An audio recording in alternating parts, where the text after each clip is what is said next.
मेथी ଶାଗ ଖାଇବା ପାଇଁ ବହୁତ ଭଲ ଲାଗିଥାଏ, ଟେଷ୍ଟ ମଧ୍ୟ ହେଇଥାଏ। ଆଉ ଯଦି ପୁରା କଷି କଷି ଶାଗ ହେଇଥିବ ଆହୁରି ଟେଷ୍ଟ ଲାଗିଥାଏ। ଆସନ୍ତୁ ଡେରି ନ କରିବା, ଆମେ ଷ୍ଟାର୍ଟ କରିବା ରେସିପିଟି। ମେଥି ଶାଗ ରେସିପି ତା କେମିତି ଦେଖେଇଦେବି। ଆଉ କିଛି ପିତା ଲାଗିବନି, ବହୁତ ଟେଷ୍ଟ ଲାଗିଥାଏ। ଖାସ କରି ଡାଇବେଟିସ୍ ଲୋକମାନେ ବେଶୀ ଖାଇବା ଦରକାର। ଆଶା କରୁଛି ଭିଡ଼ିଓ ଭଲ ଲାଗିବ। ନମସ୍କାର, ଜୟ ଜଗନ୍ନାଥ, ଜୟ ମା ଗାୟତ୍ରୀ ମାନସ ସାହୁ। ଆପଣଙ୍କୁ ସ୍ୱାଗତ କରୁଛି ରୋଷେଇ ହୋଇଥିବା ନସିରେ। ପ୍ରଥମେ ଦେଖନ୍ତୁ ଏଠି ମୁଁ କଡ଼େଇ ବସେଇ ଦେଇଛି। ଆଜି ଆମେ ଡାଇରେକ୍ଟ ରୋଷେଇ ଦେଖିବା। ଏବେ ଦେଖନ୍ତୁ କଡ଼େଇ ବସେଇ ଦେଲା ପରେ ଏଠି ଆପଣ ରିଫାଇନ ତେଲ କିମ୍ବା ସୋରିଷ ତେଲ ଯାହା ବି ତେଲ ନିଅନ୍ତୁ ନେଇପାରିବେ। ତେଲ ଦେଇ ସାରିଲା ପରେ ତେଲ ଟିକେ ଗରମ ହେଇଯିବ। ଗରମ ହେଇଗଲା ପରେ ଏଠି ଦେଖନ୍ତୁ ଶାଗରେ ଏମିତି ଯେମିତି ଫୁଟଣ ଫୁଟିଥାନ୍ତି ଜିରା ସୋରିଷ ସେମିତି ଆକାରରେ ଫୁଟେଇଦବା। ପୁରା ଆପଣ ଖାଲି ସୋରିଷ ଫୁଟେଇ ପାରିବେ କିମ୍ବା ଖାଲି ମଧ୍ୟ ଜିରା ଫୁଟେଇ ପାରିବେ। ତାପରେ ଦେଖନ୍ତୁ ରସୁଣ ନିହାତି ରସୁଣ ଟାକୁ ନେବେ, ଟେଷ୍ଟ ବହୁତ ବଢିଆ ଦବ। ଏଠି ଦେଖନ୍ତୁ ରସୁଣ ବି ଗଜା ହେଇଗଲାଣି, ମୁଁ ସେଇ ଗଜାକୁ ମଧ୍ୟ ସେଥିରେ ଦେଇଦେଇଛି। ରସୁଣକୁ ଦେଖନ୍ତୁ ଛୋଟ ଛୋଟ ଖଣ୍ଡ କାଟି ଦେଇଛି। ଏବେ ତାକୁ ଟିକେ ଭାଜି ଦବା। ବେଶୀ ମାନେ ଲାଲ କରିବେନି, ଜଷ୍ଟ ଟିକେ ଖାଲି ଟିକେ କଲର ଟିକେ ଚେଞ୍ଜ ହବା ଭାଜିଦେବେ। ଏଠି ଦେଖନ୍ତୁ ଅଦା ପୁରା ଛୋଟ ଖଣ୍ଡେ ଅଦା ମୁଁ ନେଇଛି, ଟିକେ ଟିକେ କାଟିକି ନେଇଯାଇଛି ମଧ୍ୟ। ଅଦା ନ ପକେଇଲେ ବି ଖାଲି ରସୁଣ ପକେଇଲେ ବି ବହୁତ ବଢିଆ ମଧ୍ୟ ହବ। ଇଚ୍ଛା ଆପଣଙ୍କ ଇଚ୍ଛା, ଯଦି ଅଦା ନହେଲେ ବି ଚଳିଯିବ। ତାପରେ ଦେଖନ୍ତୁ ଏଠି ମୁଁ 2ଟା ପିଆଜ ଲମ୍ବା ଲମ୍ବା କାଟିକି ନେଇଛି, ତା ସହିତ କଞ୍ଚା ଲଙ୍କା ମଧ୍ୟ ନେଇଛି। ନିହାତି କଞ୍ଚା ଲଙ୍କା ପକେଇବେ। ଆଉ ଶାଗ ଯଦି ଆପଣ ଜାଣିଥିବେ ଲଙ୍କା ପକେଇଲେ ବହୁତ ଭଲ ଟେଷ୍ଟ ଆସିଥାଏ। ଏବେ ଦେଖନ୍ତୁ ରସୁଣ ଅଦା ଆଉ ଆମର ପିଆଜ କଞ୍ଚା ଲଙ୍କା ସବୁ ଭାଜି ଯାଉଛି। ମତେ କିନ୍ତୁ ପିଆଜକୁ କାଢିବାର ଅଛି, କାହିଁକି ନା ଯେହେତୁ ଘରେ ଆମର ମା ଅଛନ୍ତି, ଛୋଟ ଛୁଆ ସିଏ ତ ଏବେ ତେଣୁକରି ସେ ଖାଇବା ପାଇଁ ମୁଁ ଏଠି ଲଙ୍କାକୁ କାଢିଛି। କାହିଁକି ନା ଏଇ ଲଙ୍କା ଟା ବହୁତ ରାଗ ହେଇଛି ତ, ତେଣୁକରି ନ କାଢିଦେଲେ ତାଙ୍କ ପାଟିରେ ରାଗିଯିବ, ରାଗ ଯଦି ସେ କିଛି ଖାଇପାରିବେନି। ସେଥିପାଇଁ ମୁଁ କାଢିଛି।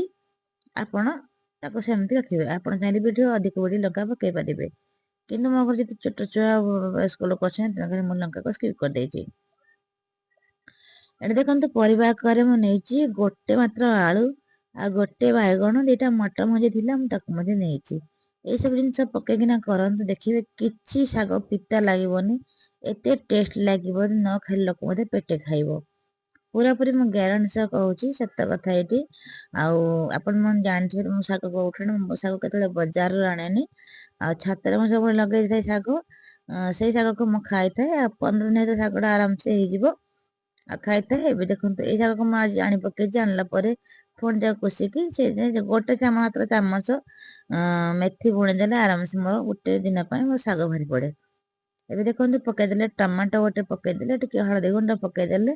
ଆଉ କିଛି ମସଲା କିଛି ଦରକାର ନାହିଁ, ବା ମାତ୍ର ଏତିକି ମସଲାରେ ଆମର ହେଇଯିବ। ମସଲା କେବଳ ଆମେ ନେଇଛେ ହଳଦୀ ଗୁଣ୍ଡ। ଲଙ୍କାଗୁଣ୍ଡ ଯଦି ଆପଣ ଖାଇବେ ତାହେଲେ ଲଙ୍କାଗୁଣ୍ଡ ଦେବେ, କିନ୍ତୁ ରାଗ ଶାଗ ଯେହେତୁ ଲଙ୍କାଗୁଣ୍ଡ ନଦେଲେ ଭଲ, କାହିଁକି ଲଙ୍କା ଫୁଟେଇବା ସେଥିପାଇଁ।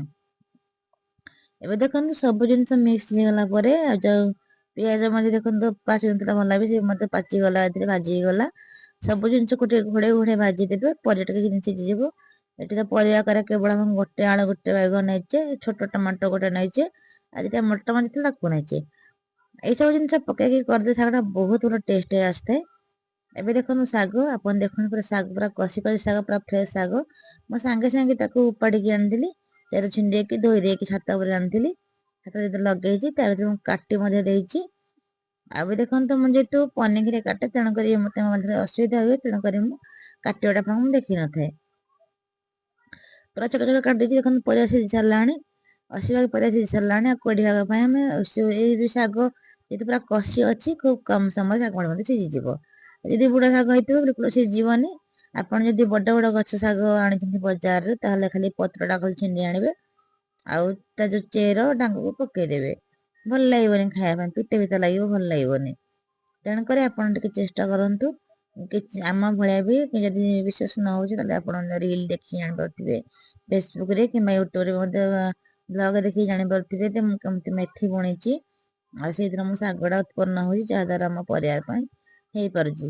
ଖାସ କରି ମୋ ସ୍ୱାମୀଙ୍କର ଯଦି ଡାଇବେଟିସ୍ ଅଛି, ମତେ ବେଶୀ ପସନ୍ଦ ମେଥି ଶାଗ।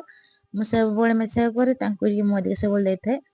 କାହିଁକି ନା ସେ ଡାଇବେଟିସ୍ ଲୋକ, ଆଉ ଏଇ ତ ପୁରା ଔଷଧ ନା। ମେଥି ସହିତ ଗୋଟେ ଜିନିଷ ହେଲା ଔଷଧ, ତେଣୁକରି ମୁଁ ତାଙ୍କୁ ଟିକେ ବେଶୀ ଦେବାକୁ ପସନ୍ଦ କରେ।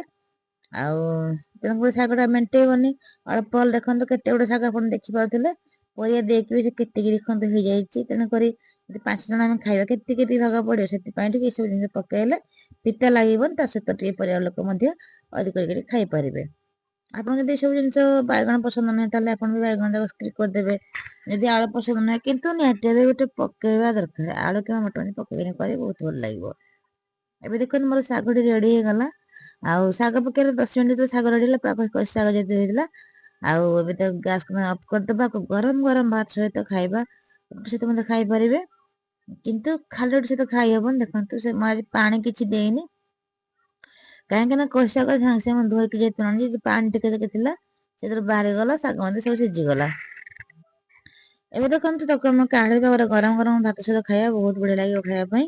ଆପଣ ଏମିତି କରିକିନା ଖାଆନ୍ତୁ, କେମିତି ହେଲା ଆପଣ ମତେ କମେଣ୍ଟରେ କହିବେ। ଏବେ ଦେଖନ୍ତୁ ତାକୁ ପ୍ଲେଟକୁ କାଢିଦେବା, ତାପରେ ଯୋଉ ଲଙ୍କା ରଖିଥିଲେ ଲଙ୍କାକୁ ବି ଦେଖନ୍ତୁ ତାକୁ ରଖିଦେବା ପ୍ଲେଟ ଉପରେ, ସୁନ୍ଦର ଦେଖାଯିବ, ଖାଇବା ମତେ ଭଲ ଲାଗିବ। ଲଙ୍କା ପକେଇବେନି, ଖାଇବେ, କିନ୍ତୁ ଯେହେତୁ ବୟସ୍କ ଲୋକ ଖାଇବେ ତ ମୁଁ କାଢି ଦେଇଥିଲି। ରଖିଲି, ଧନ୍ୟବାଦ, ଜୟ ଜଗନ୍ନାଥ।